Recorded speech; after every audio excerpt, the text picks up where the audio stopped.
ইসলাম খুবই সহজ একটা ধর্ম। আল্লাহ তাআলা আমাদের জন্য অনেক সহজ করে দিয়েছেন। এটাকে নিজের থেকে কঠিন বানিয়ে নিজেকে কষ্ট দিবেন না।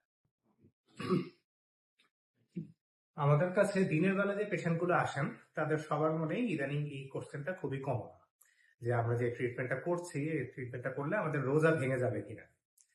এবং আমি জানি আপনাদের অনেকের মনেও এই কোশ্চেনটা আছে, সেই জন্য এই ভিডিওটা বানানো, যাতে আপনারা সবাই এটার ব্যাপারে একটা বিস্তারিত ধারণা পান যে দিনের বেলা যদি আপনি আপনার দাঁতের চিকিৎসা করান আপনার রোজা ভেঙে যাবে কিনা। আসেন মূল কথায় আসি, আপনি দাঁতের ডাক্তারের কাছে যখন আসেন, একজন ডেন্টিস্টের কাছে যখন আসেন, তখন আপনি কি কি চিকিৎসা করান? তো আপনি ডাক্তারের কাছে এসে আপনার দাঁতের চেক আপ করান, দাঁতে ময়লা পাথর টাথর এসব জমে থাকলে দাঁত স্কেলিং করেন, দাঁতে যদি ছোটখাটো কিছু গর্ত থাকে আপনারা ফিলিং করে নেন, গর্ত যদি বেশি বড় হয় দাঁতের পাল্প পর্যন্ত চলে যায় সেক্ষেত্রে আপনারা রুট ক্যানাল ট্রিটমেন্ট করান। আর যদি দাঁতটা একেবারেই বাঁচানো সম্ভব না হয় সেক্ষেত্রে দাঁতটা ফেলে দেন। এখন যেই চিকিৎসাগুলোর কথা বললাম এই ক্ষেত্রে দাঁত ফেলা ছাড়া অন্য সকল চিকিৎসায় কিন্তু ব্লিড সম্ভাবনা খুবই কম।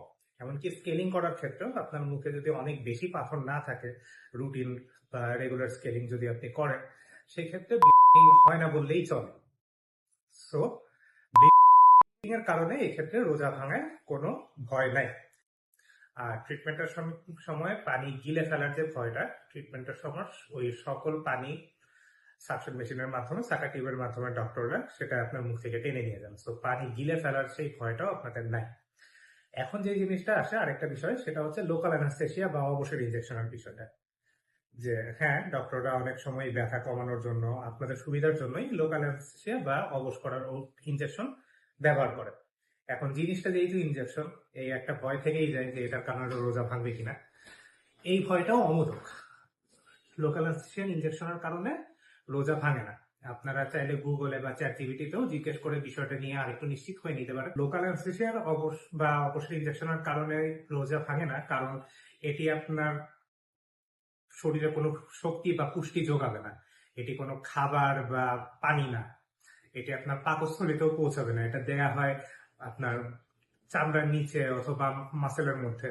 তো এই জায়গাগুলোতে লোকাল অ্যানেস্থেসিয়া পুশ করা হলে সেটা কখনোই পাকস্থলীতে যায় না। আর লোকাল অ্যানেস্থেসিয়া যেহেতু জেনারেল অ্যানেস্থেসিয়ার মতো অজ্ঞান করে ফেলার বিষয় না, তো আপনি জ্ঞান হারিয়ে ফেলবেন বা অচেতন হয়ে যাবেন সেই ভয়টাও নাই। অজ্ঞান হয়ে যাওয়ার কারণে যে রোজা ভেঙে যাওয়ার টেন্ডেন্সিটা সেটাও নাই। তো এই পূর্ণাঙ্গ আলোচনা থেকে আমরা যা বুঝলাম যে দাঁত ফেলা ছাড়া অন্য কোনো দাঁতের চিকিৎসাতেই তেমন কোনো, যে রুটিন আমরা যে চিকিৎসাগুলো করি ওইগুলোতে রোজা ভেঙে যাওয়ার সেই ভয়টা আসলে নাই। তো এই ভয়ের কারণে নিজেকে কষ্ট দিয়েন না। দাঁতে যদি থেকে থাকে তখন অবশ্যই ডাক্তারের কাছে এসে চিকিৎসা করুন। ইসলাম খুবই সহজ একটা ধর্ম। আল্লাহ তাআলা আমাদের জন্য অনেক সহজ করে দিয়েছেন। এটাকে নিজের থেকে কঠিন বানিয়ে নিজেকে কষ্ট দিবেন না। সবাই ভালো থাকবেন, সুস্থ থাকবেন। আল্লাহ হাফেজ।